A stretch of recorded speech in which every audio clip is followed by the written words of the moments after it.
제가 질문 하나 드릴 테니까요, 대답하지 말고 속으로만 한번 생각해 보세요. 여러분에게 있어서 일주일의 시작날은 무슨 요일입니까? 여러분이 생각하는 한 주의 첫날은 무슨 요일인가요? 많은 사람들이 월요일을 일주일의 시작날이라고 생각합니다. 그리스도인들 중에도 월요일이 한 주의 시작이다라고 생각하는 분들이 꽤 계시더라고요. 월요일을 한 주의 시작날이라고 생각하면 자연스럽게 주일을 일주일의 마지막 날로 인식하게 됩니다. 월, 화, 수, 목, 금, 토, 일. 일주일의 마지막 날이 주일인가 보다 이래요. 그런데 문제가 있어요. 주일을 한 주의 마지막 날이라고 인식하게 될 때 주일날 교회에 나와서 하나님 앞에 예배드리는 것을 대단한 헌신이나 엄청난 결단을 한 것처럼 오해하게 됩니다. 심지어 어떤 분들은 월요일을 시작하기 전에 한 주의 마지막 날인 일요일날 내 몸이 좀 쉬어야 되는데 예배 드리는 시간만큼 내가 쉬는 것을 손해본다라고 생각하는 분들도 계시더라고요. 우리 옆 사람에게 인사해 볼게요. 당신은 아니시죠?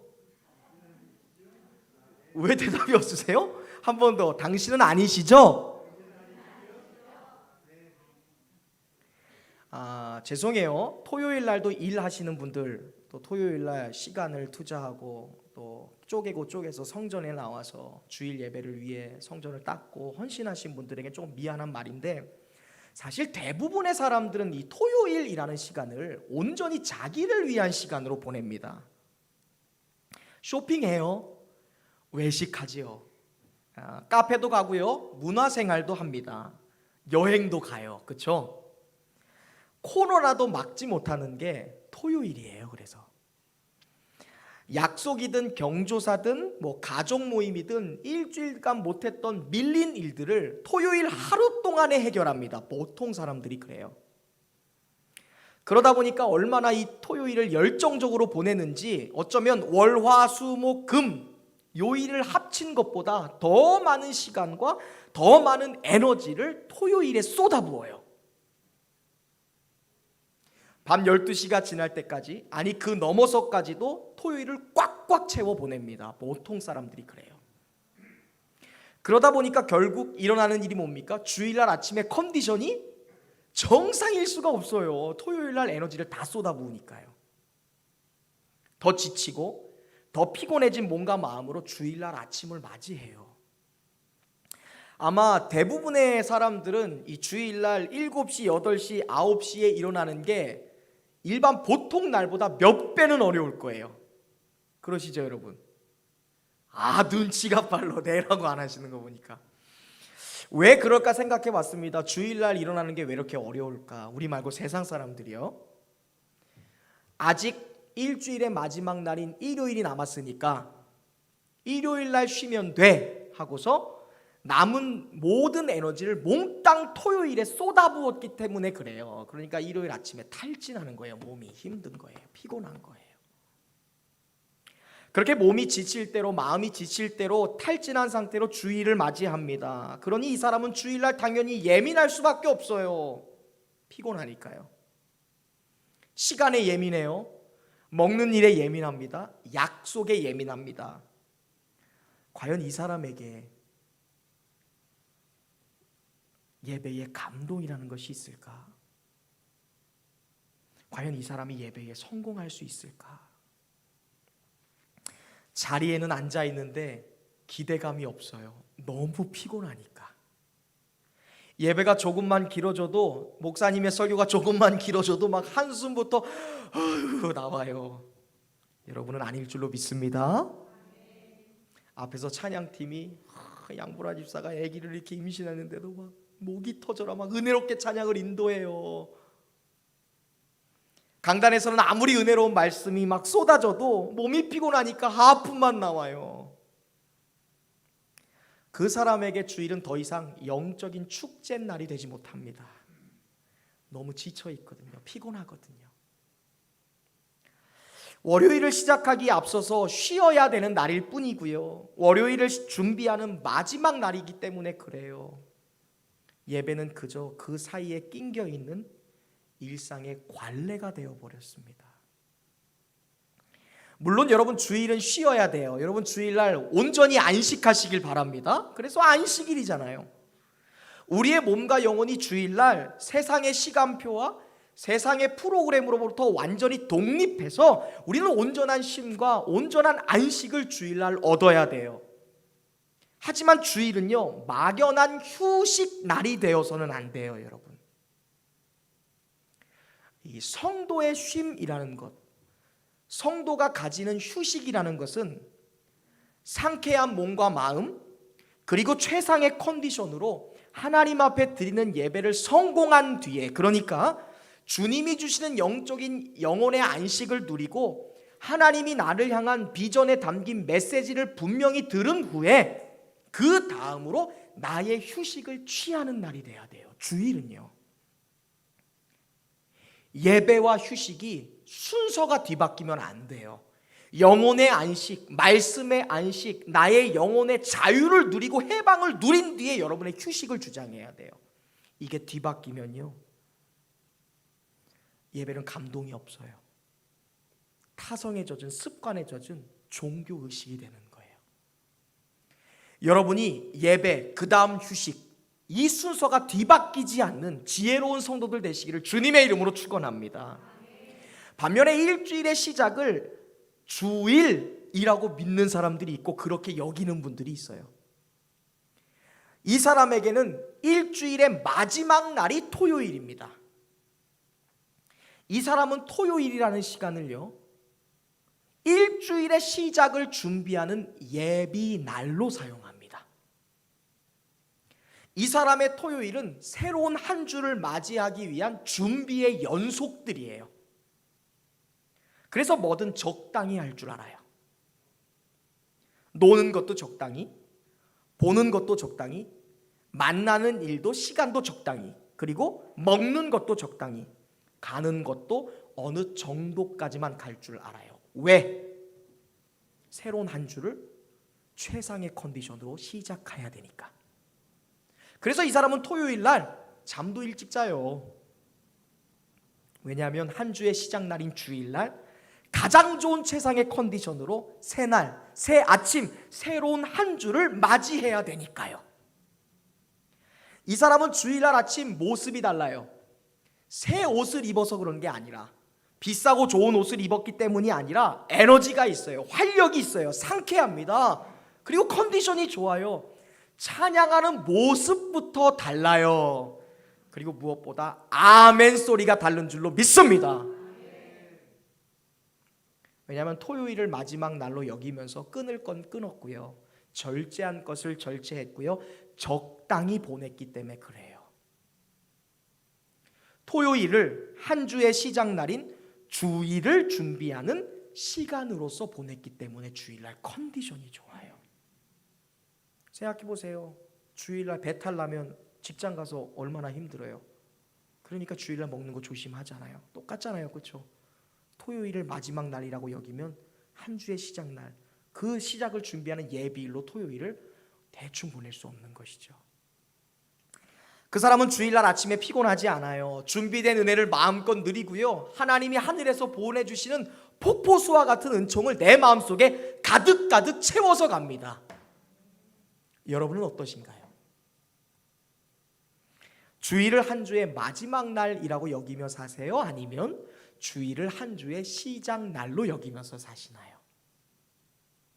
여러분이 후자의 사람이시길 주님의 이름으로 축원합니다. 한 주의 시작은 월요일이 아니라요, 주일이에요. 우리는 지금 새로운 한 주를 시작하는 거예요.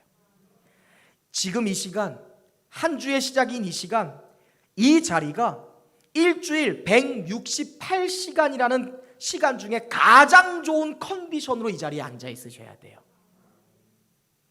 가장 좋은 영혼의 상태로 이 자리에 앉아 계셔야 돼요. 그래야 평일날 직장에서도, 가정에서도, 모든 일과 속에서도 가장 좋은 컨디션을 유지할 수 있기 때문에 그래요. 일주일의 시작날인 오늘 이 첫 시간 하나님 앞에 드리는 예배에 성공해야 됩니다. 그래야 여러분의 일상에서도 모든 일에 성공할 수 있기 때문에 그래요. 우리가 읽었던 오늘 본문은요, 이 첫 번째 시간, 이 일주일의 첫 시간이었던 주일 드로아에서 일어났던 한 사건을 우리에게 소개시켜주고 있습니다. 첫 번째 날에 성공했던 한 청년의 이야기, 그게 오늘 본문의 이야기예요. 오늘 본문의 배경이 되는 7절 말씀 우리 함께 읽어보겠습니다. 오늘 본문의 배경이에요. 한번 읽어볼까요? 시작. 그 주간의 첫날에 우리가 떡을 떼려 하여 모였더니.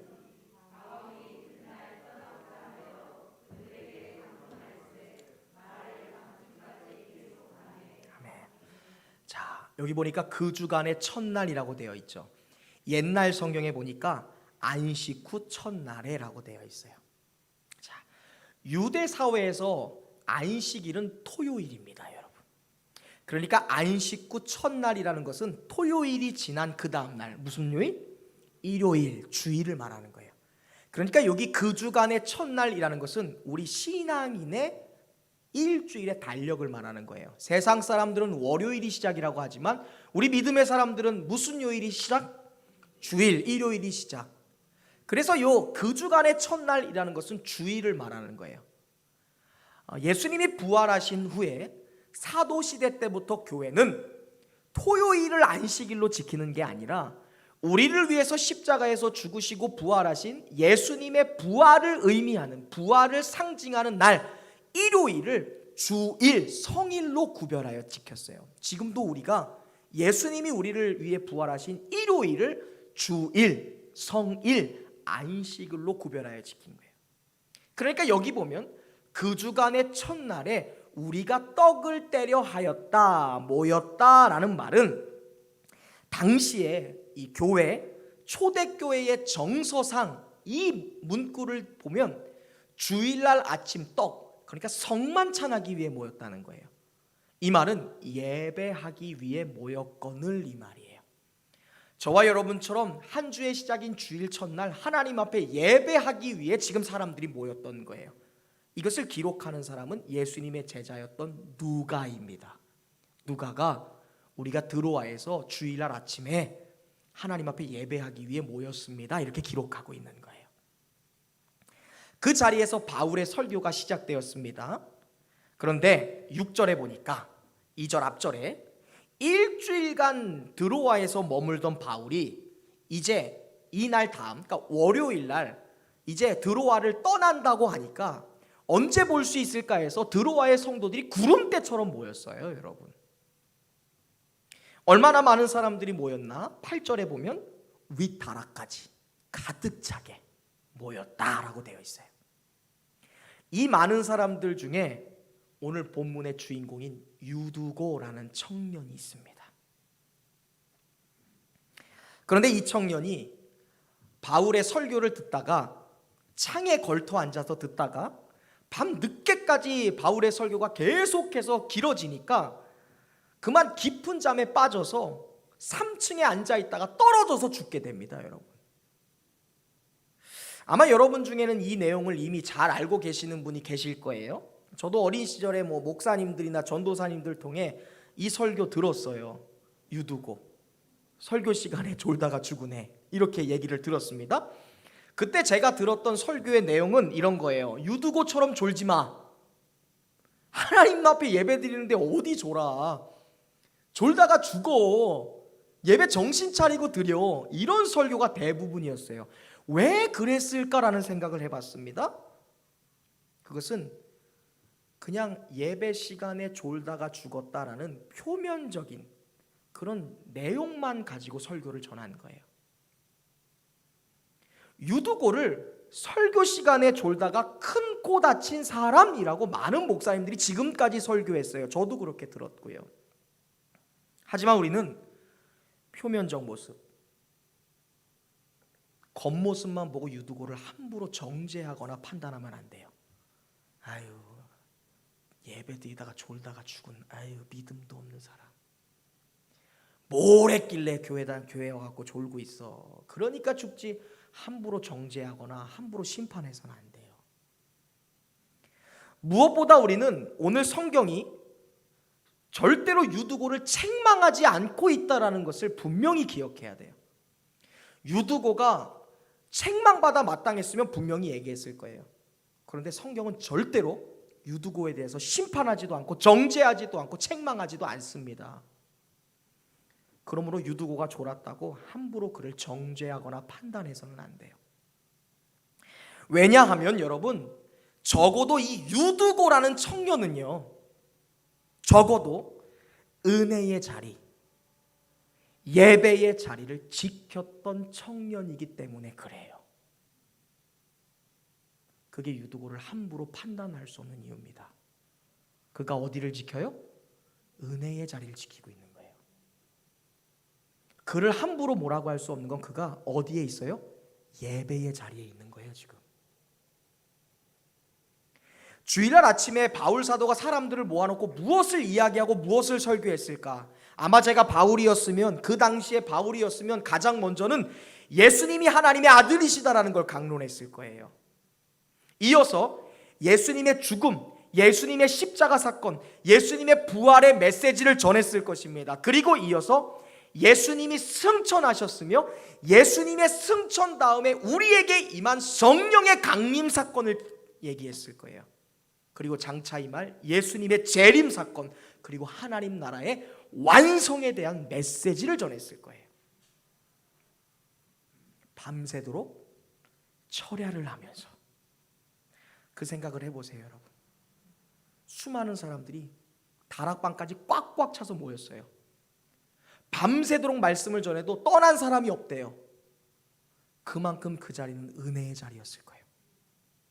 예수님의 십자가의 은혜가 생생하게 살아있는 감동의 자리.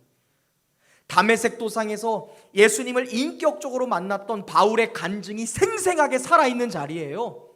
성령의 역사, 뜨거운 역사가 있는 자리, 하나님의 사건, 하나님의 역사와 일이 선포되는 자리, 그리고 성도들의 깊은 교제와 나눔이 있는 은혜의 자리. 그 자리에 누가 있어요? 유두고가 있는 거예요. 그런데 왜 유두고는 그 은혜의 자리에서 깜빡 졸다가 창문에서 떨어져 죽은 걸까? 이 질문에 우리는 유두고라는 청년이 어떤 청년이었는지를 아주 논리적으로 생각해 볼 필요가 있습니다.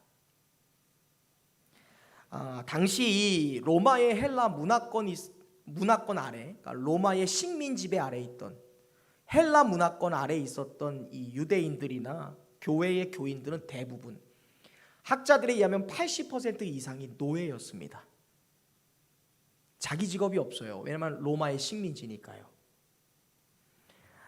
당시 아시아와 유럽을 연결하던 이 소아시아에서 이제 서아시아의 지역의 교두보 역할을 했던 드로아도 마찬가지였어요. 아시아에서 유럽으로, 유럽으로 아시아에서 로마가 자신들의 역할을 충분히 진행하려면 그 다리 역할하는 드로아에 수많은 노예들을 갖다가 지금 보내버린 거예요. 특별히 이 유두고라는 이름은요, 유티코스라는 이름입니다. 헬라 이름으로 유티코스. 이 유티코스라는 이름은요, 로마 사회에서 굉장히 흔한 노예들의 이름이었어요. 개똥이, 소똥이. 자기 이름이 없어요. 어떻게 보면 이 유두고라는 청년은 자기 이름 없이 그냥 이 노예를 상징하는 노예의 대명사적인 유두고라는 이름으로 불려졌던 청년일 수도 있어요. 구절에 보면 그런 말이 있어요. 유두고라 하는 청년. 누가가 그래요. 누가 의사거든요. 논리적이고 합리적인 사람이에요. 김보일이 떨어져 죽었다라고 얘기하는 게 아니라 유두고라 하는 청년. 어떻게 생각하면 노예인 청년 하나가 이렇게 기록한 걸 수도 있어요. 당시 노예는 하루에 겨우 이 서너 시간 자고 아침 일찍 일어나서 밤늦게까지 노동을 해야 했습니다. 아마 이 사건이 발생한 당일날에도 유두고는 인정머리 없는 이 주인을 만나서 온종일 고된 노동을 하고 저녁에나 겨우 시간을 내서 교회에 나올 수 있었을 거예요. 고된 노동으로 육체의 피로가 쌓일 대로 쌓였습니다. 예배 자리에 늦게 도착하니까 다락에 갈 수밖에 없는 거예요. 바울 옆에 앉을 수가 없는 거예요. 사람들이 이미 가득 찼으니까. 좁은 다락방에 많은 사람들이 모여 있습니다. 분명히 산소가 부족했을 거예요. 저처럼 등치가 커서 공기 많이 마시는 사람 옆에 있으면 얼마나 답답했겠어요. 집에 가면 웃으실 거예요. 통풍도 안 되는 다락방에 불을 얼마나 많이 켰으니까 공기가 얼마나 안 좋겠습니까, 여러분. 게다가 하루라는 한정된 시간 안에 바울이 많은 말씀을 전해줘야 되니까 얼마나 그 마음에 급한 마음이 있었겠고 얼마나 열정이 있었겠어요. 이 바울의 설교가 계속 길어지는 거예요. 육체는 피곤하죠. 바울의 설교는 길어지죠. 사람들이 많으니까 산소는 희박하죠. 온갖 불은 켜놨으니까 공기의 질은 안 좋죠. 유두고가 너무너무 피곤한 육체 때문에 찾아온 졸음을 이겨내보려고 창문에라도 걸쳐 앉아 보는 거예요. 그런데 결국 너무너무 피곤해서 졸음을 이겨내지 못하고 깊이 잠들었다가 떨어져 버려 죽습니다, 여러분. 이런 시각에서 바라보면 유두고는 어렸을 때 설교했던 전도사님 이름 내가 생각나는데 얘기 안 할 거야. 왜 그렇게 설교했나? 예배 시간에 졸다가 죽은 형편없는 사람 아니에요. 이런 시각에서 보면 여러분, 함부로 뭐라고 할 사람 아닙니다. 그는 노예로서, 그리고 청년이라고 했어요. 청년이라는 말의 뜻이 뭡니까? 치열하게 삶을 사는 사람이라는 거예요. 우리 건우처럼요. 최선을 다해, 노예이지만 최선을 다해 몸이 부셔져라 하루의 일과를 한 청년이라는 거예요. 그런 상황임에도 불구하고 자기에게 가장 중요한 시간이 있어요. 반드시 쉬어야 되는 시간이에요. 반드시 휴식해야 되는 그 중요한 시간에 유두고는 하나님 앞에 예배하기를 선택했던 믿음의 사람이고요, 예배 자리를 지키고자 자기가 쉬어야 되는 시간을 포기했던 영성을 가진 사람이었다는 거예요.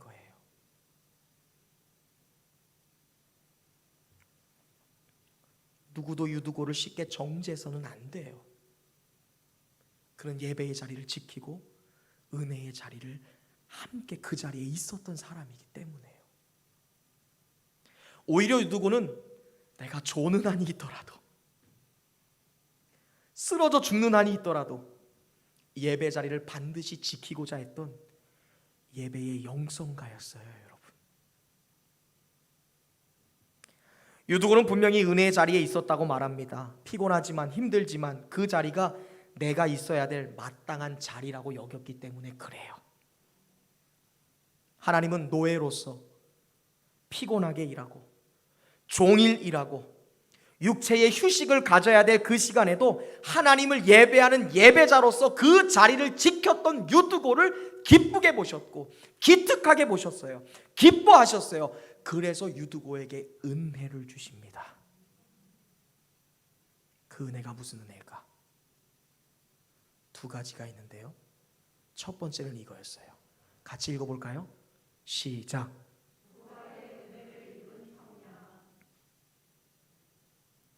예배 자리를 포기하지 않고 은혜의 자리에 목숨 걸고 나왔던, 조는 한이 있더라도 그 자리를 지켰던 유두고는요, 드로아에서 유일하게, 그 다락방에 모인 사람들 중에 유일하게 다시 살아나는 예수 그리스도의 부활을 직접 눈이 아니라 자신의 몸으로 경험하는 그 기적의 은혜를 경험했던 사람이 되었어요.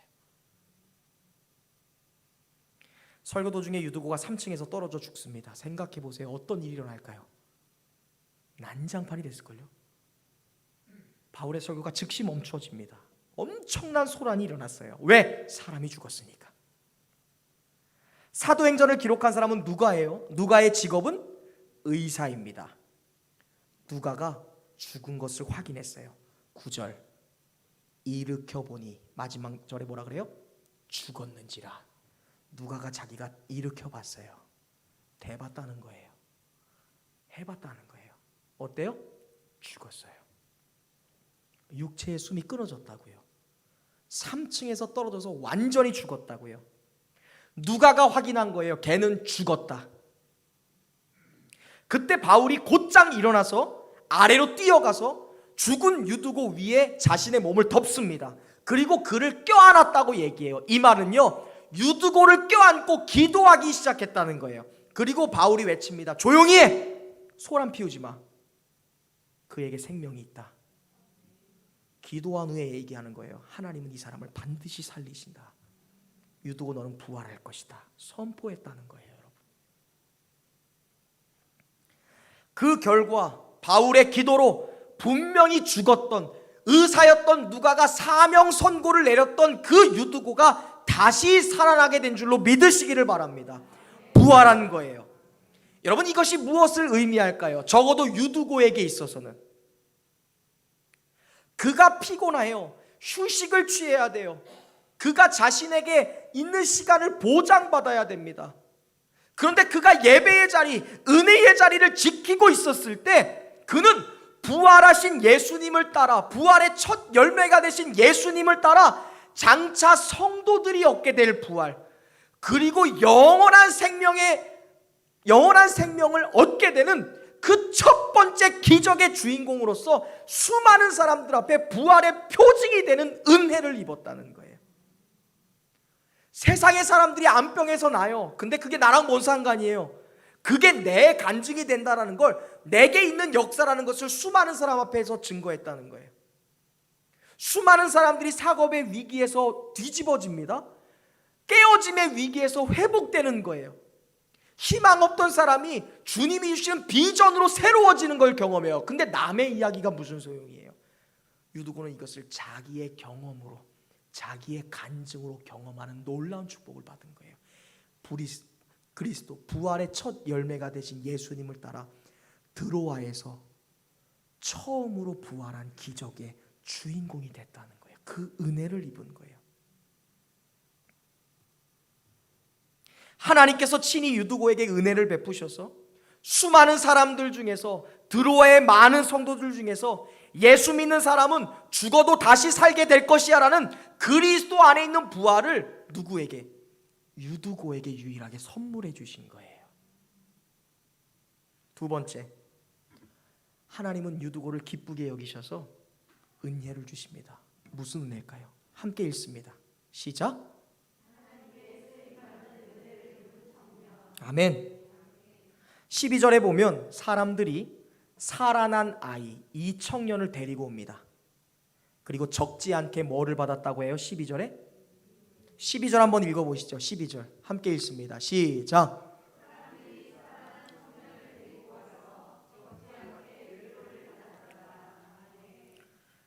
아니, 죽은 애가 살아난 게 뭐 나한테 무슨 위로가 돼? 우리도 살아날 거니까 그리스도 안에 있으면 우리도 죽어도 살아날 거라는 부활 때문에 희망을 가졌다는 거예요. 이 위로라는 말은요, 헬라어로 파라칼레오라고 되어 있어요. 파라칼레오. 무슨 말이냐면 부름을 받다, 인도함을 받다, 구함을 받다. 구함, 그러니까 구해졌다라는 거예요. 살림받았다라는 거예요. 뒤집어서 말하면 유두고의 부활 사건으로 헬라 문화권에 있었던 수많은 사람들이 예수 믿게 되었다는 거예요. 구원 안에 들어오게 되었다는 거예요. 성도가 되었다는 거예요. 부활한 유두고가 복음의 어떤 역할? 통로의 역할을 하게 됐다는 거예요. 하나님 나라를 확장시키는 그 도구로서 쓰임받았다는 거예요. 그의 이름이 뭔데? 유두고. 그의 직업이 뭔데요? 노예에 불과한 애가. 노예에 불과했던 청년이 헬라 문화권 드로아에 하나님의 복음이 전파되는 그 통로로서 가족 구원을 이뤄내고요, 나의 일가 친척의 구원을 이뤄내고요, 지역의 선교의 확장을 이뤄내는 기적의 주인공으로 이 유두고가 쓰였다는 거예요. 사도행전 17장 18절에 보면 당시 헬라인은요, 예수 그리스도의 부활의 소식을 전하는 바울을 향해 뭐라고 얘기했는 줄 아세요? 말쟁이라고 얘기했어요. 여러분, 헬라는요 이성적인 문화예요. 헬라 문화권에 있는 사람은 몸의 부활을 믿지 않았어요. 그들에겐 영혼이 중요합니다. 그래서 몸은 영혼을 가지고 있는 그릇에 불과하다. 그래서 죽으면 영혼이 자유로워진다라고 생각했어요. 그러니까 육신은 부활하지 않아 썩으면 끝이야 라고 얘기했어요. 그런데 이러한 헬라 문화권, 육신은 부활하지 않는다라는 철학을 가지고 있었던 헬라 문화권에 있는 사람들에게 바울이 예수 그리스도의 부활을 전했을 때 뭐라고 얘기하는 줄 알아요? 말쟁이. 무슨 말인지 아세요? 정신 나간 놈이 쓸데없는 얘기하네라고 바울을 비방했어요. 드로아에 있는 사람들도 헬라 문화권에 있는 사람들이에요. 바울이 밤새도록 전도하고 바울이 밤새도록 강론해도 예수 그리스도의 부활을 믿지 못했던 사람들이 유두고의 부활 사건으로 인해 예수 그리스도의 부활을 믿을 뿐만이 아니라 나 자신도 예수 그리스도 안에 있으면 죽어도 살겠고 살아서 영원히 사는 복음을 믿게 되었다라는 거예요, 여러분. 아무리 목사가 설교하고 아무리 목사가 가르쳐도 믿지 않았던 영생의 삶을 누가? 유두고가 삶으로써 드로아에 있는 많은 성도들에게 예수 그리스도의 복음을 전하는 생생하게 증언하는 도구로서 쓰임 받았다.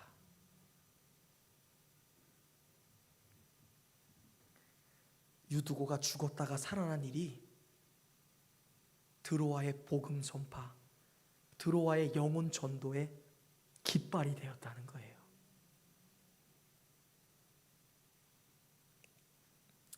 유두고는 하나님께 은혜를 받아서 헬라인들을 구원하는 일에 분명히 쓰임 받은 것입니다. 위로받았다, 살림받았다, 복음을 믿게 되었다, 성도가 되었다라는 거예요. 헬라 문화권 드로아 안에 있는 사람들이 유두고를 불러다가 밥 먹는 모임에, 친구들과 모이는 모임에, 놀러가는 모임에 유두고를 불러요. 그리고 간증하게 하는 거예요. 저 죽었어요.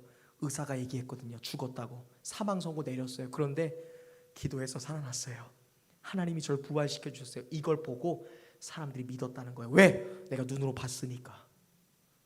유두고가 살아난 거 봤으니까. 예수 믿게 되었다는 거예요. 유두고가 살아남으로 헬라인의 선교의 문이 열렸습니다. 복음의 문이 열렸습니다. 하나님의 은혜로 유두고가 헬라 선교의 문을 여는 복음의 도구로, 하나님의 도구로 쓰임받은 것을 믿으시기를 바랍니다. 제가 목회를 하면 많은 성도들이 얘기해요. 목사님, 저에게도 유두고의 은혜가 필요해요. 직장 생활하느라 지쳤어요. 제 몸이 부셔져라 너무 힘들어요. 사람들 틈에 세상의 문화에서 어쩔 수 없이 세상의 다리를 두고 살아가야 되니까 너무 지쳤어요. 저에게도 유두고에게 임한 하나님의 은혜가 필요해요. 낙심한 제 영혼, 유두고가 살아난 것처럼 제 정신과 영혼이 부활해야 돼요. 직장 생활하느라 너무 힘들어요. 저를 향해 내리는 비난과 손가락질의 화살을 피할 수가 없어요. 너무 낙심되고 지쳤어요. 저에게도 유두고의 은혜가 필요해요.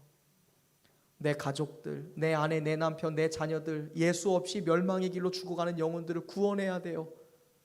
저도 유두고처럼 복음의 도구로 죽어가는, 예수 없이 살아가고 있는 우리 가족들을 구원할 유두고 같은 복음의 전파자가 되고 싶어요.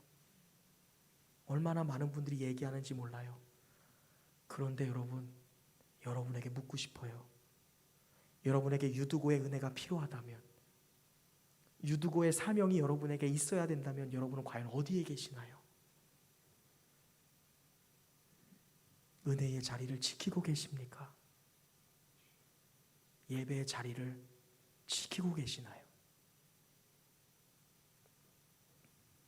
우리의 신앙을 점검해 볼 수 있기를 바랍니다. 여러분에게 주일은 어떤 날입니까? 한 주의 마지막 날? 그래서 내 월요일, 나의 시간을 준비해야 될 예비 날인가요? 주일날 백화점 가서 옷 사고, 못다한 가족 모임 하고, 여행 가고, 그게 주일인가요? 저는 분명히 말씀드렸어요. 그거 하지 말라는 게 아니라 그 휴식은요, 예배에 성공한 다음에 주장해야 될 일이죠. 여러분에게 있어서 주중 예배는 어떻습니까? 주중 예배 성수, 주중 예배, 수요 예배, 금요 예배를 주일 예배의 하부 구조, 보조 수단으로 생각하진 않으시나요? 오늘 사모님 기도하시더라고요. 하나님 죄송해요. 주중 예배를 믿음 좋은 사람이나 드리는 예배, 신앙으로 뜨거운 사람들이나 드리는 예배로 착각하고 있었습니다. 혹시 여러분이 그러지 않으셨어요? 난 바쁘니까, 시간 없으니까, 머니까. 아니에요 여러분. 수요 예배도 금요 예배도 유두고의 기적이 일어날 수 있는 자리예요. 유두고가 이렇게 피곤한 중에도 예배 자리를 지켰다는 건 유두고는 모든 예배에 그 자리를 지켰다는 것을 상징하는 거예요. 저와 여러분이 유두고의 영성을 회복할 수 있기를 바랍니다. 하나님은 여러분의 헌신을 요구하세요. 여러분 생각해 보세요. 영상 시스템을 수백만 원을 들여서 준비했습니다. 수요일날, 금요일날 환경이 되지 않아서 집에 계시는 분들도 계세요. 이동 중에 계신 분도 계세요. 여러분 영상으로라도 예배 드리시나요? 유두고처럼 조는 한이 있더라도, 이어폰으로 듣는 한이 있더라도, 모든 메시지를 다 듣지 못하더라도 여러분 그 자리 지키고 계십니까? 유두고의 은혜를 입기 위해서 우리가 지켜야 될 것은 예배의 자리입니다. 은혜의 자리. 무엇보다 우선되는 것은 나의 휴식, 나의 주장, 나의 모임, 나의 계산이 아니에요. 유두고처럼 은혜의 자리, 우리에게 허락된 모든 예배의 자리를 지킬 때 저와 여러분이 유두고의 자리에 서 있게 될 줄로 믿습니다. 주중 예배 성수 승리하시기를 바랍니다. 멀다고, 나는 상황이 되지 않는다고, 약속 있다고, 약속 가면서도 예배 드리세요. 이어폰으로 예배 드리세요. 유튜브 실시간 되잖아요. 끝나고라도 재방송이라도 들으세요. 나와 상관없는 이야기인 척. 예배에 소홀히 여기고 있었다면 절대로 우리에게는 유두고의 은혜는 일어나지 않습니다. 하나님께서 계속 말씀하세요. 코람데오, 그리고 예배, 은혜의 자리. 왜 그러실까? 우리는 2021년 7월 달 한 달을 벌써 다 보냈습니다. 오늘 25일이죠. 계산해 보면 600시간을 살아왔어요. 7월 달 600시간 살아가면서 여러분 과연 몇 시간 예배 드리셨습니까? 1시간? 주일날 4주 드렸으면 4시간? 그 4시간으로 우리의 160시간을 안전하게 보장할 수 있을까요? 여러분의 삶이, 여러분의 월요일이, 화요일이, 수요일이, 목요일이, 금요일이 항상 유두고가 지켰던 예배의 자리가 돼야 돼요. 은혜의 자리가 돼야 돼요. 그래야 여러분의 직장에서 부활이 일어납니다. 여러분의 가정에서 은혜가 일어납니다. 저와 여러분이 그 자리를 지킬 수 있는, 절대 포기할 수 없는 그 예배의 자리, 어떤 순간에도 우선돼야 되는 그 예배의 자리를 지키는 저와 여러분 되시길 바랍니다. 그래야 우리가 유두고처럼 우리의 가족, 일가 친척, 이 세계 가운데 하나님의 복음을 전하는 그 놀라운 도구로서, 아니 내가 먼저 그 은혜의 주인공으로 나의 삶을 증명해 나갈 수 있는 그러한 저와 여러분이 되시기를 주님의 이름으로 축원합니다. 기도하겠습니다.